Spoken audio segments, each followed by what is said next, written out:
Bienvenue à toutes et à tous sur Grand Lille TV, nous sommes le jeudi 4 juillet et voici, comme tous les quarts d'heure, l'actualité près de chez vous, toute l'information à voir, à savoir dans la métropole lilloise.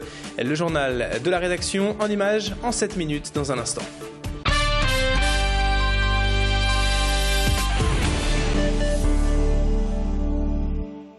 Et à la une de cette édition, tout d'abord on revient sur l'annonce hier d'Albert II, le roi des Belges qui abandonnera donc son trône le 21 juillet prochain au profit de son fils Philippe. Albert II est le roi des Belges depuis 20 ans mais à presque 80 ans aujourd'hui et une santé défaillante. Il préfère donc abdiquer et laisser la place à son fils.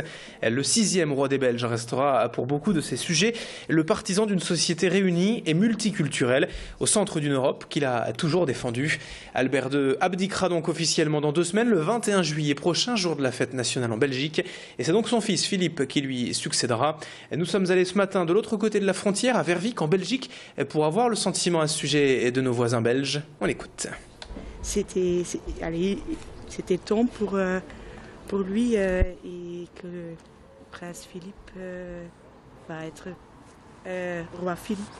Donc c'est bien. Je pense que son fils est capable et bien formé pour faire la même chose, donc on va voir.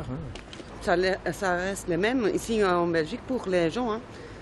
Ça ne s'occupe pas de nous. Hein. Ça change rien. Ça change rien pour nous. Elle a l'âge pour arrêter. Hein. Pour vous, c'est le bon moment pour partir? Oui, je trouve aussi. Oui, parce que la santé n'est pas si bien. Hein. Reportage dans l'actualité du jour également, et vous l'avez peut-être déjà remarqué, le matin au passage du facteur messager et que les postiers lillois sont parmi les plus modernes de France.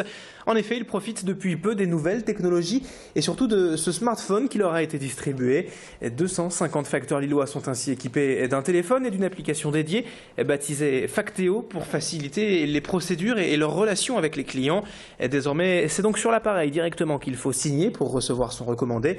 Mais le téléphone offre en tout également une quinzaine de services différents. Plusieurs applications donc au service du facteur pour lui faciliter la vie, sa tournée, gagner du temps et surtout mieux servir les usagers. Tous les facteurs français seront équipés d'ici 2015, mais le processus a démarré ici, dans la région, à Lille. Démonstration et explication avec ce facteur d'équipe lillois, Frédéric Engui, au micro et devant la caméra d'Alexandra Gossin et de Pierre Rouillet. Il y a une petite nouveauté, il faut signer sur le téléphone. Point de la modernité. La poste se modernise, tout à fait. Très intéressant, adapté à notre époque. Voilà. Bien. Faut vivre avec son temps. Oui. Tout le monde a un smart ou un phone maintenant. Voilà. Merci beaucoup. Et le courrier du jour. Merci. Dans cette édition également, on va du côté du Vieux-Lille où les commerçants ont cette fois de plus en plus de mal à rester installés dans leurs boutiques. La faute à des loyers en hausse tous les ans, mais aussi à la renégociation légale et tous les 9 ans d'un bail de local commercial. Exemple ici au restaurant L'Assiette du Marché, rue de la Monnaie, où le gérant et locataire des lieux a vu son loyer augmenter de 71% entre 2003 et 2012. Il annonce même que certains de ses collègues et voisins de la rue de la Monnaie ont eux subi une hausse de loyer de près de 200%. À cela s'ajoute également la révision annuelle du prix en fonction de l'indice d'inflation de l'INSEE, et les commerçants se disent aujourd'hui impuissants. Certains doivent même se résigner à quitter les lieux. Et ce quartier, le Vieux-Lille, devenu incontournable ces dernières années. Pour les commerçants, en revanche, la situation devient très difficile à vivre, comme l'explique Thomas Proy, le gérant du restaurant L'Assiette du Marché, rencontré ce matin par Marion Villette. On n'a pas le choix, on l'a subi, et puis on essaie d'adapter nos prix ou notre offre pour rester en vie. Mais aujourd'hui c'est difficile et pourtant je m'estime pas le moins bien loti dans la rue. Je n'ai plus beaucoup de choix puisqu'on a d'autres augmentations de charges, mais les loyers sont une phase importante. Je ne peux pas augmenter mes prix de 71% comme mon loyer a augmenté. Donc j'essaie de m'adapter et je réduis mes marges. Attention à cette épidémie de varicelle signalée dans la région, en France, depuis plusieurs jours. Le réseau de surveillance Sentinelle INSERM annonce en effet que la maladie a sévi de façon forte à modérée dans 11 régions de France la semaine dernière, et le Nord-Pas-de-Calais est tout simplement la région la plus touchée. Le réseau Sentinelle a ainsi recensé 293 cas pour 100 000 habitants, ce qui montre que la région a fortement été touchée donc dernièrement. Pour rappel, la varicelle est une maladie virale très contagieuse, la plus souvent bénigne chez l'enfant, mais pouvant être tout de même plus dangereuse chez l'adulte ou la femme enceinte.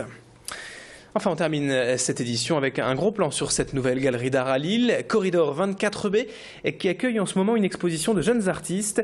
Depuis le mois de mars, cette galerie accueille en effet des jeunes artistes de la région et leur offre une belle visibilité sur la scène artistique. Elle propose en fait de faire connaître au public des artistes peu connus.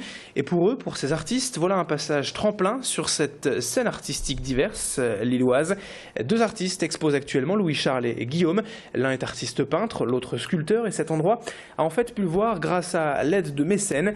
Il est ici possible d'afficher une 50aine d'œuvres et c'est la 2e exposition actuellement de l'association depuis l'ouverture de la galerie.